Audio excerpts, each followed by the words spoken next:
And now Chapter 9, Detachment from all that is material.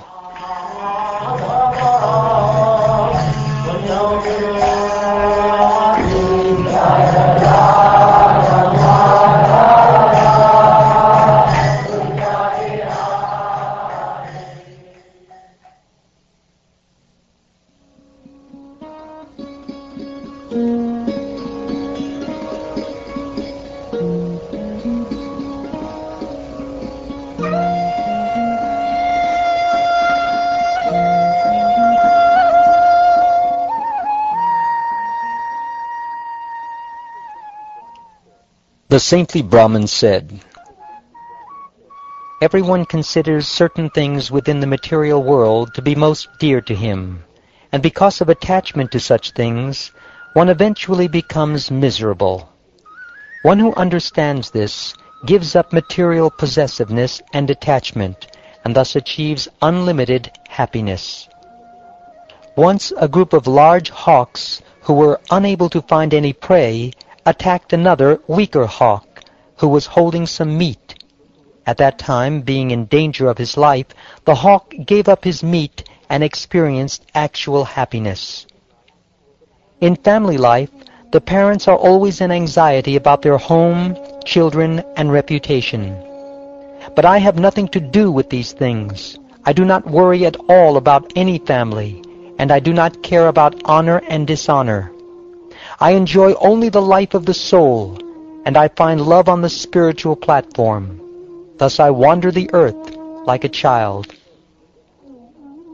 In this world, two types of people are free from all anxiety and merged in great happiness.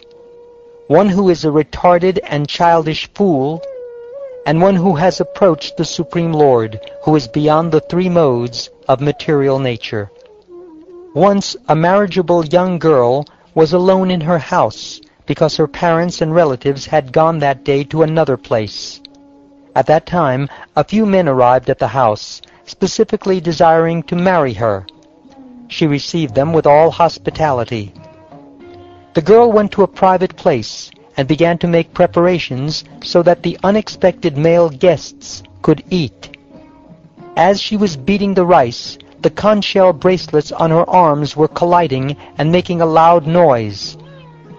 The young girl feared that the men would consider her family to be poor because their daughter was busily engaged in the menial task of husking rice. Being very intelligent, the shy girl broke the shell bracelets from her arms, leaving just two on each wrist. Thereafter, as the young girl continued to husk the rice, the two bracelets on each wrist continued to collide and make noise. Therefore she took one bracelet off each arm, and with only one left on each wrist, there was no more noise.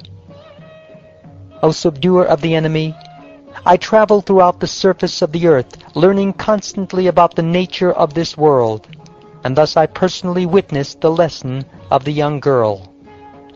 When many people live together in one place, there will undoubtedly be quarreling, and even if only two people live together, there will be frivolous conversation and disagreement. Therefore, to avoid conflict, one should live alone, as we learn from the example of the bracelet of the young girl. Having perfected the yoga sitting postures, and having conquered the breathing process, one should make the mind steady by detachment and the regulated practice of yoga. Thus, one should carefully fix the mind on the single goal of yoga practice. The mind can be controlled when it is fixed on the Supreme Personality of Godhead.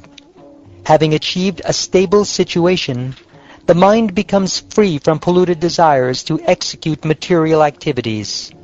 Thus, as the mode of goodness increases in strength, one can completely give up the modes of passion and ignorance, and gradually one transcends even the material mode of goodness. When the mind is freed from the fuel of the modes of nature, the fire of material existence is extinguished. Then one achieves the transcendental platform of direct relationship with the object of his meditation, the Supreme Lord.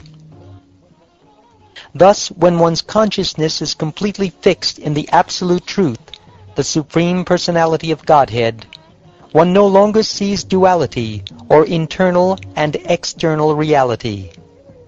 The example is given of the arrow maker, who was so absorbed in making a straight arrow that he did not even see or notice the king himself, who was passing right next to him. A saintly person should remain alone and constantly travel without any fixed residence. Being alert, he should remain secluded, and should act in such a way that he is not recognized or noticed by others.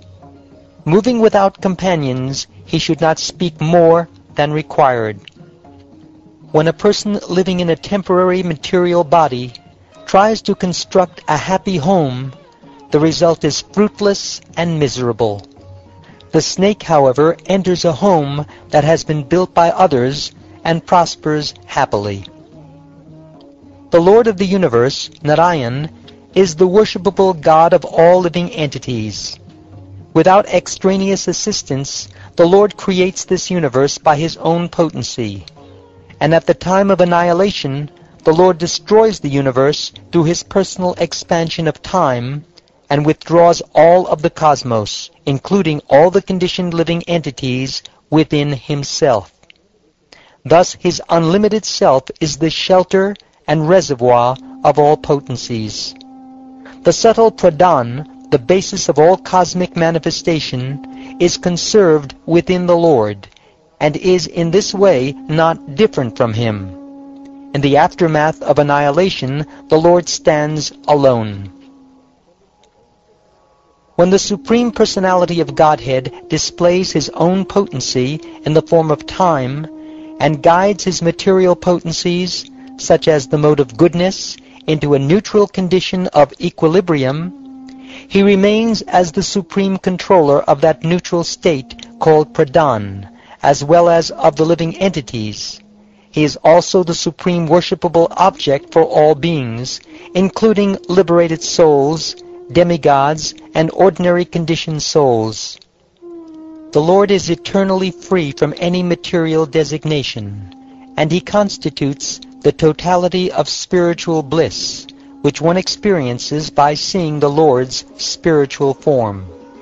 The Lord thus exhibits the fullest meaning of the word liberation. O subduer of the enemies, at the time of creation, the personality of Godhead expands his own transcendental potency in the form of time, and agitating his material energy, Maya, composed of the three modes of material nature, he creates the Mahat Tattva. According to great sages, that which is the basis of the three modes of material nature, and which manifests the variegated universe, is called the Sutra or Mahat Tattva. Indeed, this universe is resting within that Mahat Tattva, and due to its potency, the living entity undergoes material existence.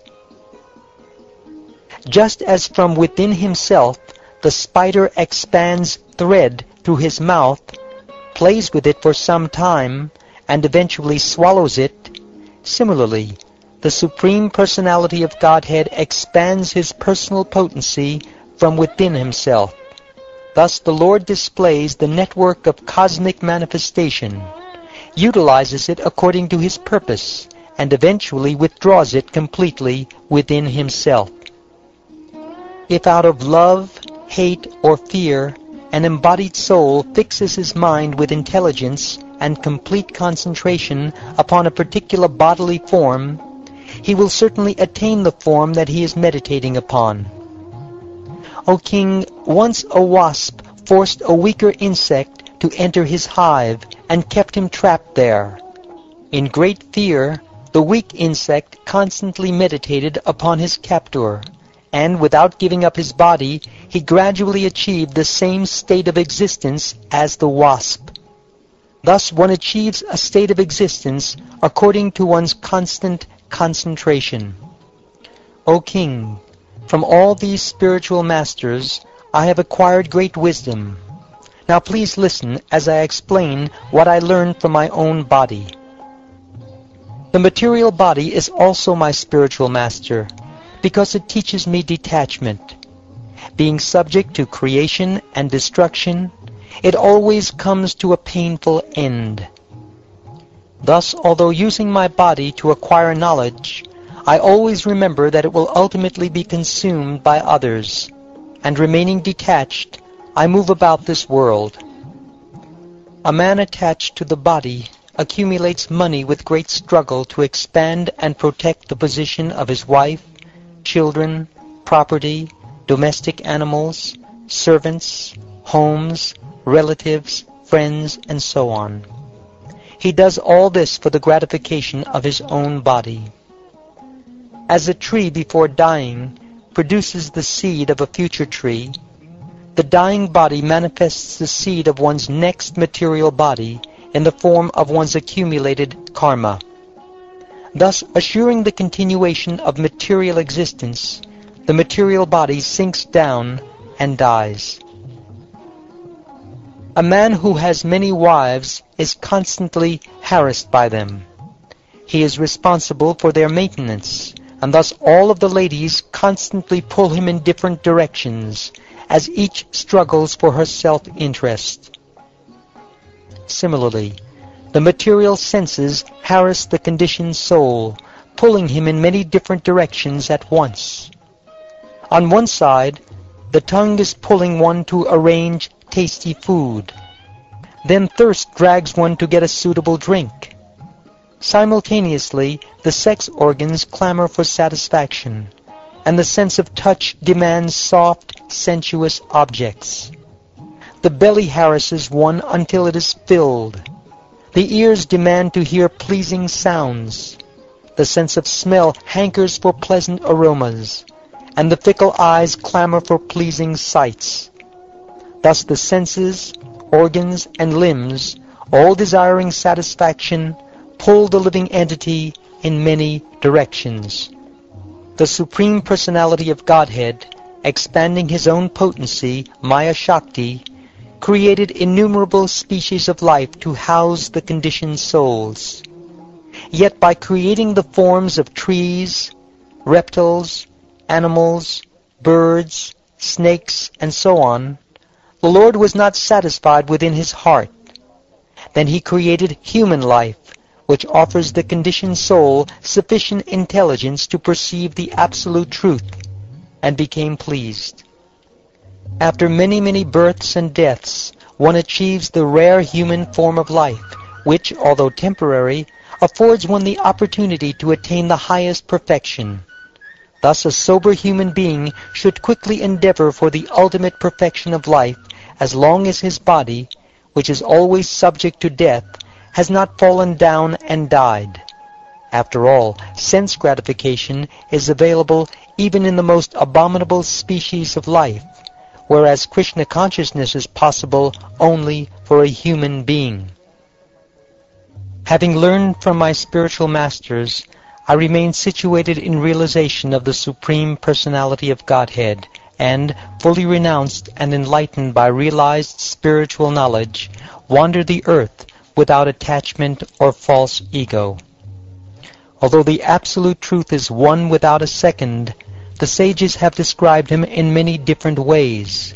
Therefore, one may not be able to acquire very firm or complete knowledge from one spiritual master.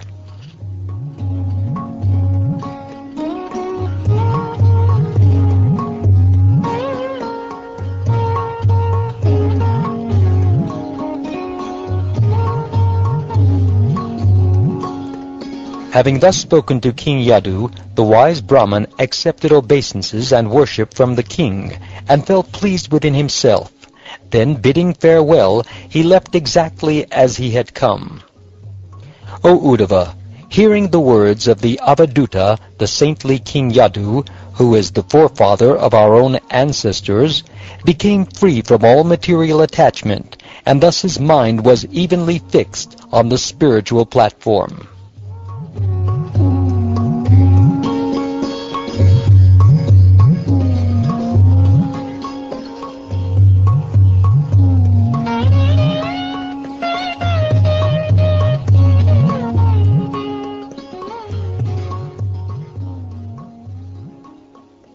Thus ends the 9th chapter of the 11th canto of the Srimad Bhagavatam, entitled Detachment from All That is Material.